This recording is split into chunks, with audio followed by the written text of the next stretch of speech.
Hello, everybody. JA here for the second episode of the Gridiron Victoria podcast, the official podcast of Gridiron Victoria. I have an awesome guest tonight. This is a story that if you haven't heard about it or read about it, you must have been living under a rock. But if you haven't, it's here now. So I'm going to show it. I've got Heather Marini joining me from all the way over in Rhode Island. Is that right? That's right. Up here above New England. We just discussed it, right near Foxborough. So all the Tom Brady fans should know exactly where that is. And there's plenty in Australia. Heather, thanks so much for coming on. We really appreciate it. And I can't wait to have a chat with you about your story. Thanks, Jay. Glad to be here.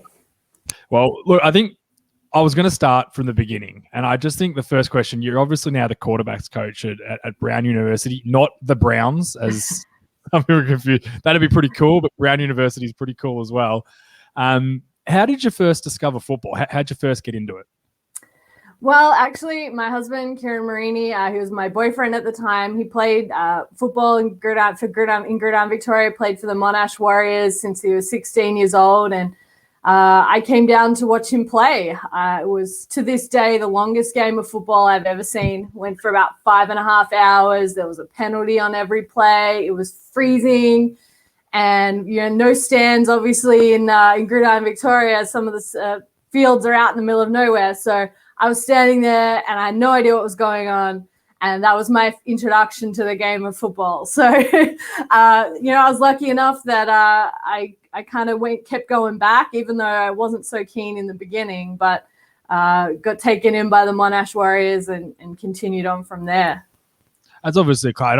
I know your husband very well. He's a very good football player. As an offensive lineman, we've had some battles. So, great guy and great competitor. And that Warriors, talk about that Warriors era where they were so successful. But from all reports, I don't know, I wasn't a part of them, but just a great club to be around. And how did they support you through all that sort of stuff? Whether supporting, as I imagine there weren't many women in the game back then. What was this, 10 to 15 years ago? Yeah, getting back there. I mean, I started as just helping out around the club. Obviously, I was there to support Kieran, and I was studying my degree in exercise and sports science. So I'd done my sports trainer's course and just started off helping as a sports trainer and, taping ankles and just being around, and enjoyed that a lot. And then had the opportunity to Aruvan became the head coach of the under-19s, and he asked me to be the strength and conditioning coach. So I was able to help out in that capacity. And we won a state championship that year. That was a very loaded junior Warriors team. And we had guys like Adam Gotsis on that squad as well. And then from there, it was just kind of learning more and more about the sport. I'm like, I got asked to help out with the seniors. And I was like, well, if I'm going to do this, I need to understand the sport that I'm working for. And did my coach's course from there. And the Warriors were supportive, and that, it was just around the club, and it was a fun place to be around, and, loved the guys. And, it wasn't necessarily that I was, any part of it was about me being a woman or me pushing the boundaries or anything like that. I was just, happy to be involved and to offer my support and my services and what I could do to help the club. And obviously, as a family, Kieran becoming the head coach of the Junior Warriors, and I became, the assistant coach, and whatever position needed helping out, I would coach that position. And then when Kieran stepped down as the head coach to focus on his PhD, I took over. So it was kind of a gradual build up, and like I said, very lucky to be part of a supportive club like the Warriors, not having a lot of pressure to, like it is here in the States, where it's big business and your job's on the line if you lose a game, to be able to learn as a young coach and make mistakes and learn about the game and eventually get to play the game, which was really cool too. Well, that was my next question. You're obviously coaching, and then the women's league started up, and it kind of, I can remember playing and them going, oh, they're going to start a women's comp, and I thought, yeah, what, they play all other women? Like, I was like, okay, let's see how it goes. I thought, no way women are going to want to play this sport. But the flood of people wanted, I was shocked by it, and I couldn't believe it. And so you then go from coaching to playing. You've been coaching for a while at that point. how different was it, like the feelings, emotions, going from being a coach before a game to being like, okay, I'm now putting what I've been telling guys to do for so long, I'm now having to do. Like, were you nervous? Did you feel pressure? Oh, absolutely. I mean, I'd been coaching for 10 years, and it's very different when you're watching things from the sideline. You get a big picture view. You can see everything that's going on. And then, I played quarterback, and I think the feeling of nerves before a game is good. I think it never goes, for me at least, it never went away. But going out there and having having to be kind of laser focused, and things happen so quickly, when, as a coach, you're used to being able to kind of take it all in. As a player, you really have to just go with the flow a little bit, trust in the coaches that are on the sideline and can see everything. But it was a very unique situation to go from coaching for that long to then getting to play for the first time. Trying to, get out of your own head is a real thing. But I had a lot of fun, and it was really awesome, to introduce other women to this sport that I'd grown to love over time, even if it wasn't love at first sight. But it was a really cool experience. No one sees football in Australia from the sideline and goes, yeah, this is a cool sport. I want to play this. I remember I knew a lot about football when I decided to start playing, which was 2009 or something like that. And I went down and watched a Vic Bowl the year before I started playing, and it was the Warriors and the Rangers. And I'm not sure if you were around then. It was an epic final. It was pissing down with rain. Like, I have never seen rain and hail like this in my life. And the final score was 6-0. And I was there with about 3 or 4 mates, and they were all like, this is the dumbest sport I've ever seen. And I just remember standing there going, oh, I cannot wait to try this next year. This is so, look at the rain. They're still playing. They're hitting each other. Look, everyone's yelling at each other. It's a sport that you watch. Some people watch it in Australia and just, I think it either clicks with you or don't, or, you can learn to love the intricacies of it over time. I think if you watch it blindly, you just don't get it. It's how long do you reckon it took you to kind of click with the way it worked as a new person? I mean, to really kind of start to understand and get deeper involved, I would say it took me about 3 years, to be honest. And that was just being there and being around. And obviously as a trainer, often your attention is not always on the field either. But to me, what football kind of became was like the best bits of all the other sports I'd grown up with all rolled into one. For me, coming, especially from a strength and conditioning type background, understanding that, footwork drills that you would do in netball or basketball, whatever, perfectly translate across to football. You look at the drills that running backs do. You look at the speckies in AFL translate to some of these incredible catches that these wide receivers make in the end zone. And then you look at the physicality of the sport from an AFL component or a rugby component. For me, it was, football was the best bits of all those rolled in together. And then you throw this chess match between the two head coaches on top of that. But to me, it was a way that I could contribute because I understood these other sports and had come from this other sport background that, football started to make more sense when I could compare it to things that I did grow up with. Yeah. Okay. So then you're playing.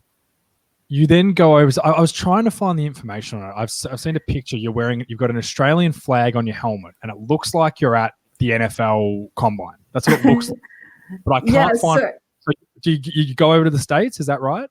Yeah. So actually, before I played my first game, Kieran and I were looking at moving to the States, and we kind of knew that was on the horizon. I stepped down as the Warriors Juniors head coach because we didn't know exactly when the move date was going to be. And actually, it was probably the luckiest Google search anyone's ever done. I, was starting to look for, ways that I could continue my love of football and coaching and being involved in a team here in the United States. And I came across the NFL Women's Careers in Football Forum, which in its first year was also combined with the Women's World Football Games. So there was 220 women from 20 different countries, and it was basically an all-star tournament that was also part of Pro Bowl week. So it was in Orlando. I flew over from Australia. I got to play my first game of football, which was incredible. was your first game? That was my first game of football. I actually broke my ribs, but that's a whole nother story. Went to Disneyland, rode all the roller coasters at Disney World with broken ribs, but it was worth it. And then was also introduced to Samantha Rappaport, who's a senior director of diversity at the NFL, who ran the NFL Women's Careers Forum. And through that forum has really been the way that my career has been able to develop here in the United States.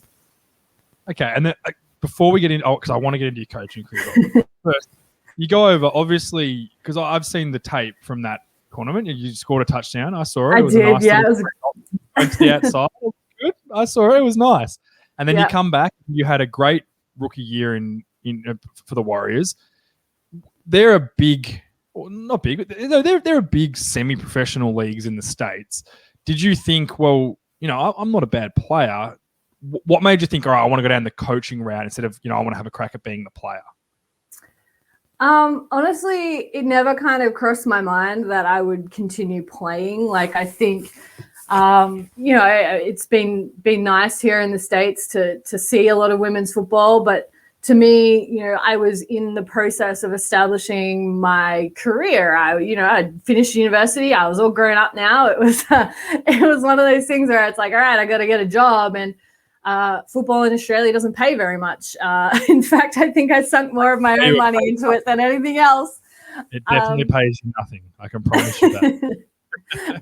So, for me, it was like, well, I went back to when I came, obviously in Australia too, I studied paramedics, and in the US, it's a completely different qualification program. I was like, well, I don't know if I want to be a paramedic in the US. And, I always thought I'd be a coach. I always thought I'd be, the head coach of the Australian netball team. And until I found football and kind of moved on to that path, that kind of came at a really good time for me.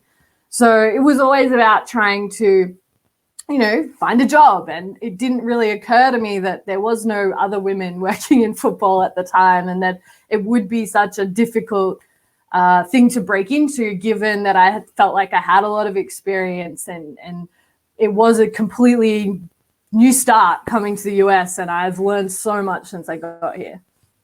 Okay, so then you go, you play your season here. What then happens next? How do you go, okay, you know what? I've gone to this tournament at the Pro Bowl, which is cool. I've played a season. I want to coach. How does that start the process from that to being the quarterbacks coach at Brown? How does that start?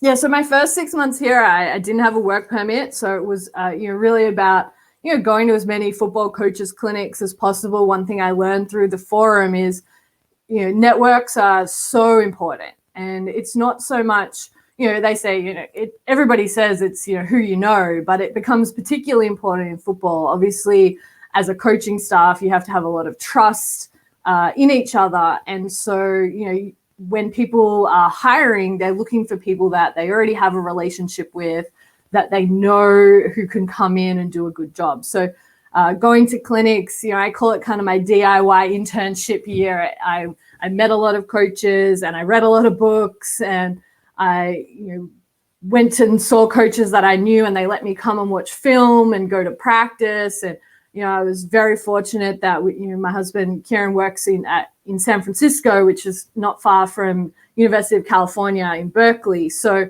I was fortunate enough that the coaches there, let me come to practice and watch film, and that turned into being able to shadow the coaches every day for their spring ball. And so, and then I was actually helping out at their summer camp that year, and I got the call from the New York Jets to say that they'd like to interview me for a position in the scouting department for that summer. So that was really awesome. And that was kind of the next step. So that call from New York Jets, what's that like? Because I imagine if I got a call from the New York Jets after doing all that, I'd be like, yeah, okay. Yeah, thanks. Thanks whoever back home having a joke with me. But this isn't just like, the Croydon Rangers giving you a call. This is like, it's the New York Jets. They're an NFL football team. What was that phone call like?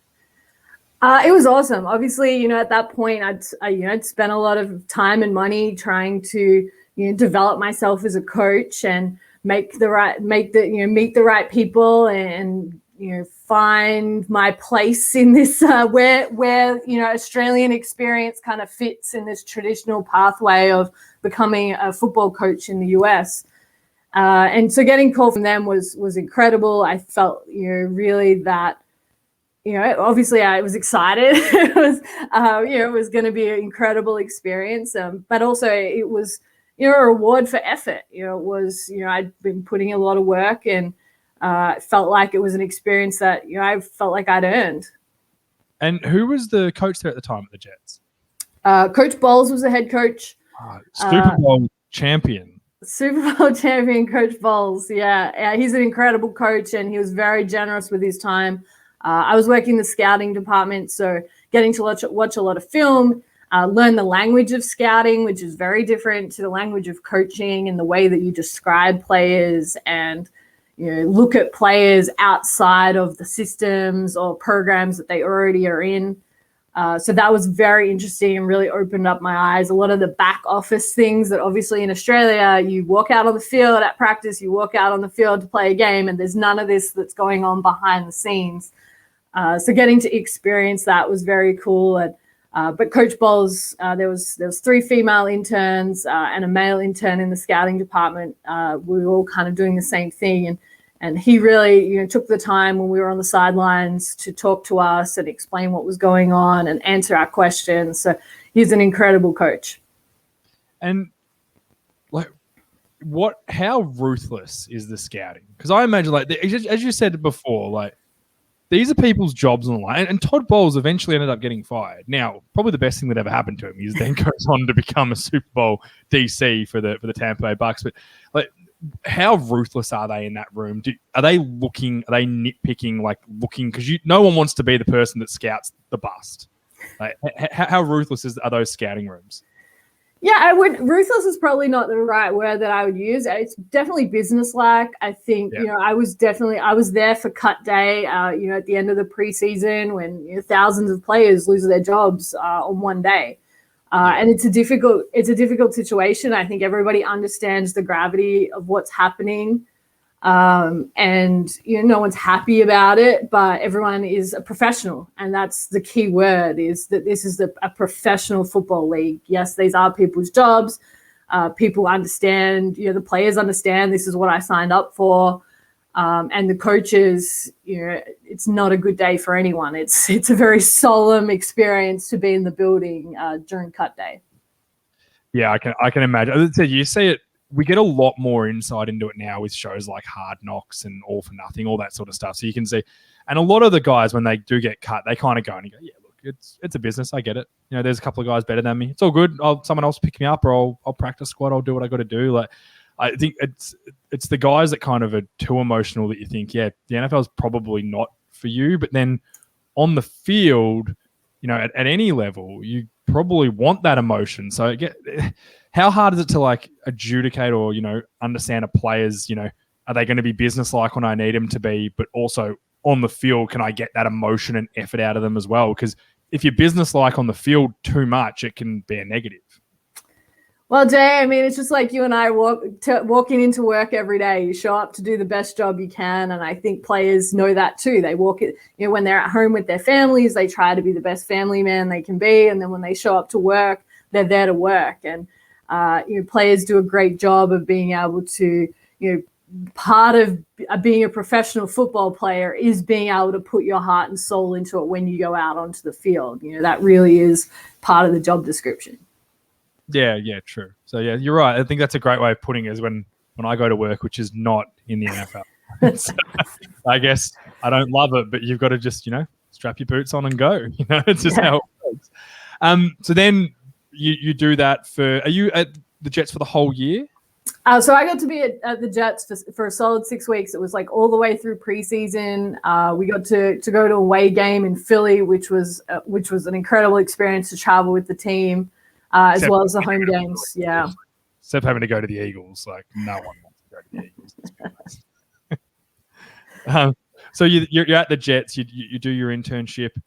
Does the Brown opportunity come up straight away after that, or was there a bit of time in between? There was a bit of time in between. That year, I actually met Coach Perry, who's the head coach here at Brown.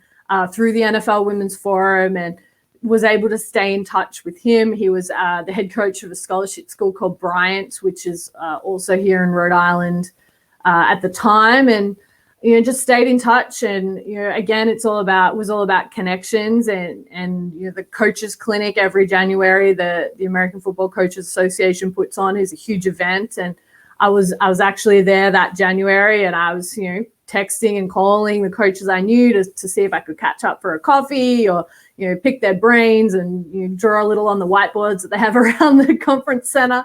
And Coach Perry called me and said that he had just been hired at Brown, which I'd known and texted him about, and that there might be an opportunity for me to come and interview for a position. So, and then it escalated from there, I guess, is the best way to do it. I came out to Rhode Island and interviewed for the offensive quality control position, which I got, and then started that spring. 2 weeks into spring ball, I flew into Providence and hit the ground running, so to speak. And because there's a lot of roles in a football team that people in Australia, we basically have a head coach, OC, DC. You might have like an assistant OC or that does some positional stuff.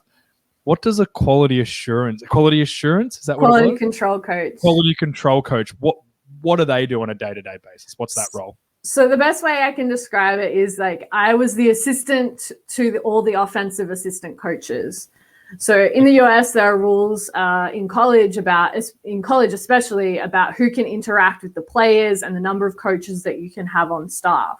So then you have the auxiliary staff for everyone from the director of football operations, who is, for lack of a better term, your team manager. They're the person that organizes the travel and the paperwork and the sometimes the head coach's schedule and things like that, among all their thousands of other hats that they wear, as well as maybe recruiting assistants at big schools and social media managers and all the auxiliary staff, and the offensive and defensive quality control coaches. Sometimes they get called offensive and defensive analysts as well. Do a lot of the film breakdown and the meeting preparation and the preparing playbooks or things for the players during the season. Anything that the coaches need done going on behind the scenes, helping read out scripts at practice when the players are running plays to the signaler, and those sorts of behind the scenes jobs that aren't necessarily directly interactional with the players, but an assistant to all the offensive assistant coaches. So I worked closely with the head coach and the quarterbacks coach, Saitu Smith, and also the recruiting coordinator. So any recruiting events that we had on campus and things, I was involved with helping prepare for those. Okay, that sounds cool. And then so you do that for the year. Am I right to say, so was the Brown job the first kind of paid role you had as a coach ever? Well, I mean, I think I'm going to frame the first check I got from the New York Jets, because that was pretty cool to get paid to watch film for the first time in about 12 years. Was pretty cool. Paid internship at the Jets. Yeah, that's right. They did look after us very well at the New York Jets. So I was very grateful for them for how well they looked after us and the amount of stuff I could learn in an internship.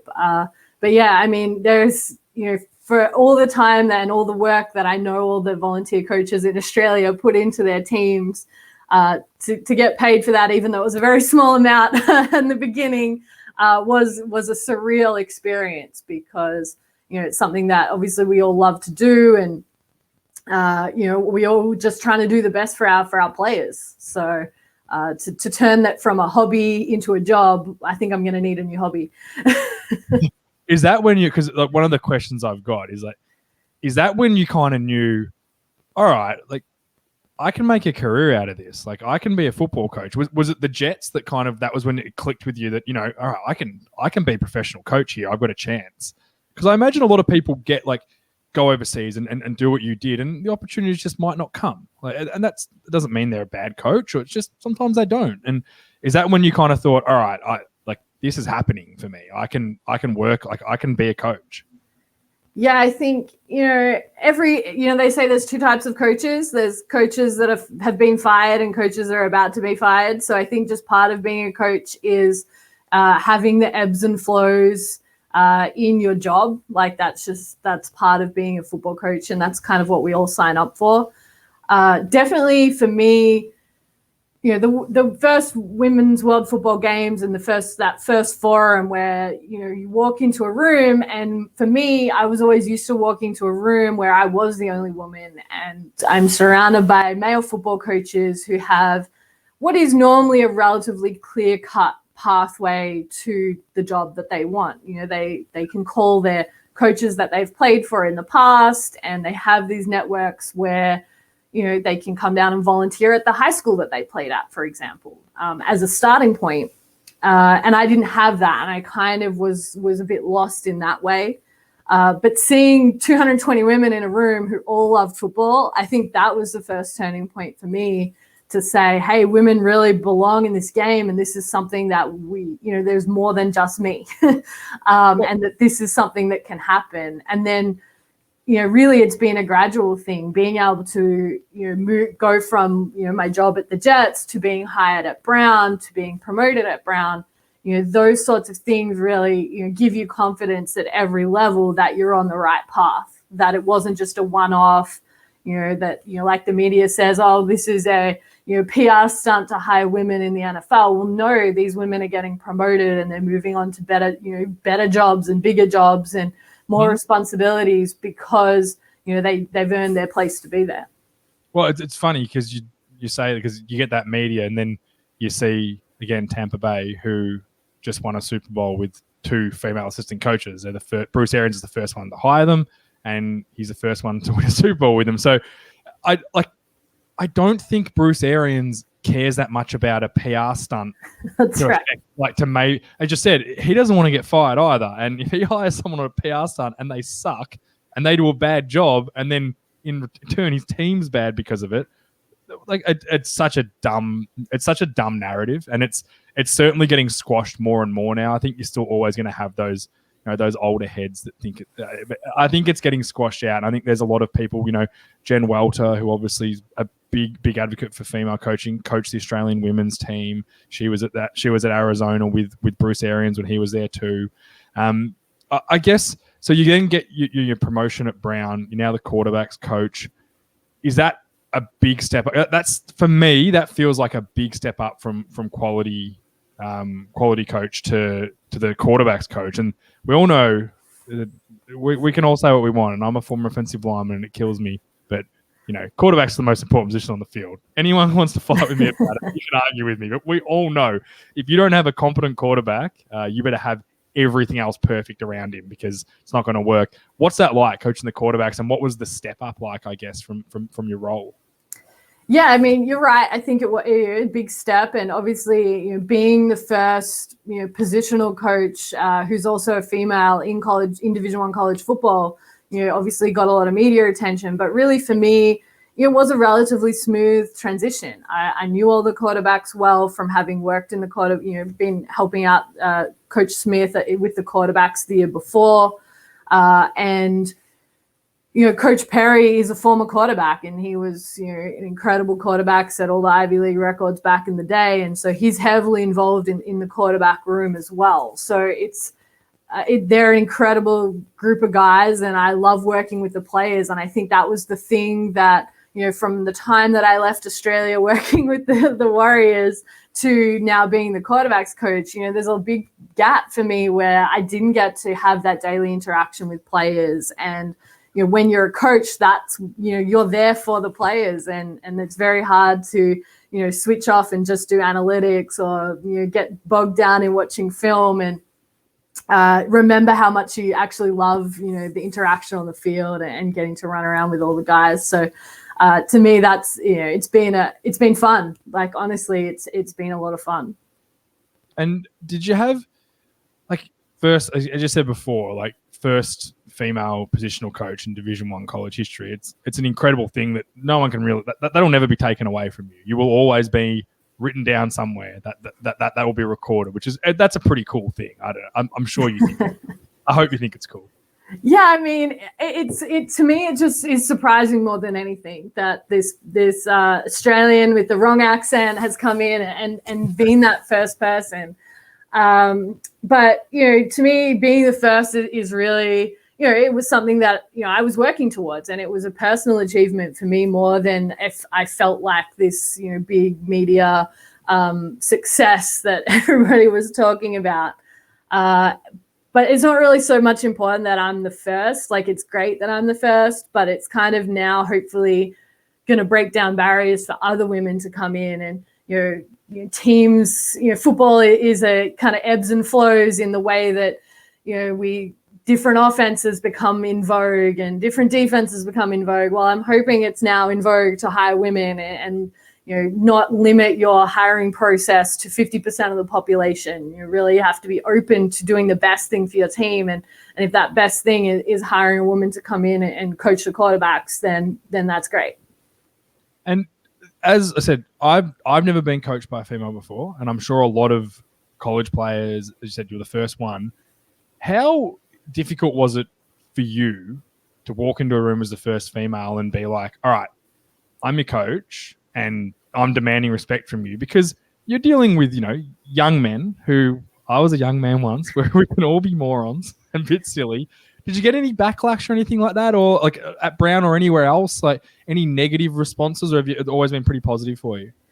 Yeah, look, again, I think, my experience, coaching in Australia was 99.9% always positive. And I think, part of, to me, part of being part of the furniture when you're at a club for a really long time is, as veterans, respect you. Then when rookies come in, they kind of are on board.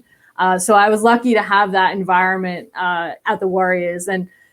But really, this generation, especially coaching in college, most people have had female teachers. Most people have had, female physicians or doctors, and, their moms work, and, they see that their moms manage a family and work as a lawyer, and they have these female role models in their lives already. It's not, we're not 100 years ago where, women were confined to, putting the slippers by the door and making dinner for the family. So, this generation is, has had female strength coaches in their high school locker rooms, and they've had female athletic trainers, and it's really, really hasn't been a difficult transition. I think players figure you out very quickly. If you've got something to offer them, they want it, and they're hungry to get better and improve. And I think if you can offer them one gem, they'll take it and run with it, and they know that you're there to help and support them. And that's,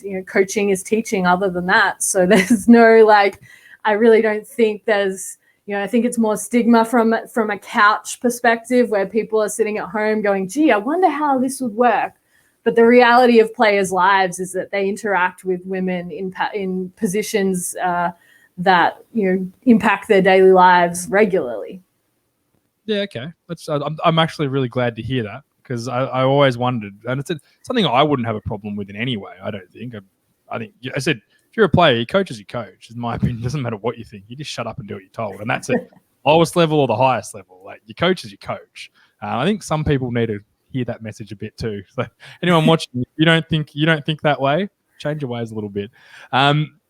Your goals for the future, where do you want to get? Obviously, the higher and higher and higher and higher you can climb, but are you happy just where you're at now, or as a coach? As I said, in all our jobs, in my job, I'm always looking to become step up and become the next. Is that what it's like as a coaching as a full-time job? Are you always looking for that next level to step up? Yeah, like I said, I've learned so much since coming to the US. I mean, football is football kind of once you cross that white line and get onto the field, but there are so many different nuances and different ways of looking at things and doing things that, I've learned so much since I've got here, and I definitely have a lot more to learn. The reality is, doing a really good job at what I'm doing now is the focus that I've got. I definitely have, a long-term goal of being a head coach again, and, having had that experience in Australia, and it's something I want to work towards. But I'm, well aware that of my, you don't know what you don't know, but, there's a lot of limitations that I had spending so much time, in Australia in what is a completely different field. to what goes on here. So I'm working my way up slowly and just trying to do a good job with the quarterbacks at Brown and focus on winning an Ivy League championship here first before looking away from here. Fair enough. What advice would you give? Obviously the female league in Australia is a lot bigger now than when you were here, and it's going quite well. It ebbs and flows like all leagues do, but I guess what advice would you give to a female in Australia that's just starting out or been playing for a while that wants to take either coaching or playing to a higher level, like what you have? What advice would you give? For playing, it's all about just having a go. From a playing perspective, they say do something that scares you every day. Well, there are coaches and teams here that are always looking for players, for good players from everywhere. There are more international players coming in to play in the women's leagues over here, and there are a lot of opportunities in that way. So it's more about, what's the worst that can happen if you reach out to a coach or you ask for an advice from a player that you admire over here, and if you're a rookie, hang in there and do everything your coaches tell you. Like you said, it's it's a nuanced game, and you start in a very insular kind of situation where you just focus on exactly what it is that you need to do, which foot you have to step with, and eventually, as your football IQ increases, your understanding of the game improves, and the game kind of slows down, and everything kind of gets a little easier. So, but from a coaching perspective, you can never have too much experience, and you can never meet too many people. You never know which handshake is going to lead to the job that you want. And so the most important thing you can do is spend a lot of time, studying the game, learning from other coaches, but also, reaching out and making connections. We're in this really cool COVID world right now where it doesn't matter if you're 5 minutes down the road or on the other side of the world. We can meet via Zoom and just talk about football and talk about offenses and do all that stuff. And there are plenty of coaches out there willing to give time. And so you just have to reach out. Yeah, that's great advice. There's a podcast I listen to a lot. It's called the Around the NFL podcast, and there's a guy on it. His name's Chris Wessling, who's a big journalist. He passed away a few weeks ago, and I've been thinking about this a lot. There's this line that he used to always say, and it just started like really hitting with me. That he talks about he was a media writer, journalist, all that for NFL, and he used to always say that he'd look around, be watching a game, taking notes to write an article later, and he'd sit there and just turn to other people and go, "Man, we're just stealing time here. We're just I can't believe we are getting paid to watch football or coach football or play football." And do you ever have those moments where you just sit there and have to pinch yourself, almost like you may be at a game on the sideline, just think, "Wow, I am getting paid to coach a Division I football team with these elite players at these elite facilities at this amazing school." Do you ever have those moments? Oh, absolutely, all the time. I can vividly remember. So my first Division I football experience was coming over to the US in 2010 after helping at the national championships. I was the athletic trainer for the Victorian team that year, and thought that strength and conditioning might be the way for me to kind of make my way in football. And I did an internship at Oregon State, and I remember vividly walking down the street to the gym, to the weight room. And on one side was this incredible basketball stadium facility. And literally on the other side of the street was the football stadium. And like walking in and just being like, this is the most incredible thing I've ever seen. Like, this is how I get to come to work here. And like, I was working for free at that time, and it was, it was hard work and long hours, and I spent my life savings to come over here and do that. But that I vividly remember that feeling, and that's something that really just hits you every now and again. You just walk in and you're like, this is what I get to do for my job. Like that, it's an incredible feeling, and there's nothing can kind of change how you feel about those incredible moments when they kind of happen. And national anthem before the start of a game and that sort of stuff. Every time it's like, this is, I used to do this for fun, and now it's my job and I get to have fun all the time. Well, yeah, that's awesome. I just always think that the term, we're stealing time here. I think that's just such an awesome thing. And look, that's all we've got time for tonight. I wanted just to thank you again for coming on, and I hope everyone watching and have really listened to what you're saying. And football can take you a lot of places, and I think that the term that I like from you is just put yourself out there. If there's a clinic you want to go to in America, do it. Take a chance on it. And we're all really proud of you here in Victoria. Congratulations on all your success, and best of luck for everything else. And we all wish you nothing but success for the future. Thanks, Jay. I really appreciate it. And wishing everybody Gridiron Victoria good luck for their seasons this year. Beautiful. Thank you.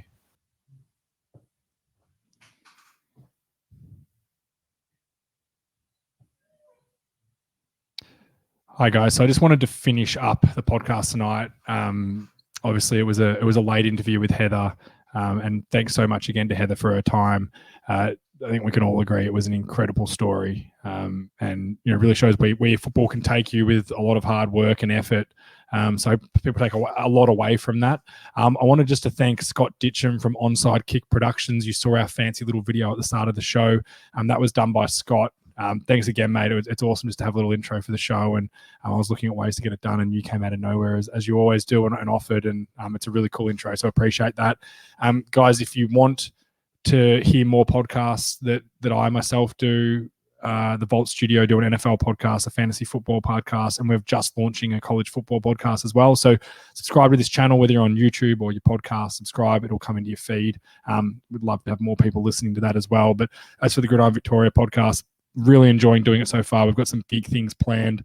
And again, if anyone wants to be involved, anyone wants to come on the show, be on the show with me, interview someone with me, an idea of someone to interview overseas or in Australia, I'd love to hear from you guys. This is all about growing the game, and this is all about, a podcast that's, by the players, for the players. So to do that, I want some of the players on here with me. So hit me up. There's no dumb question. Ask if you want to be a part of it. And thanks everyone for tuning in, and you'll see me on the next podcast. Thanks, guys.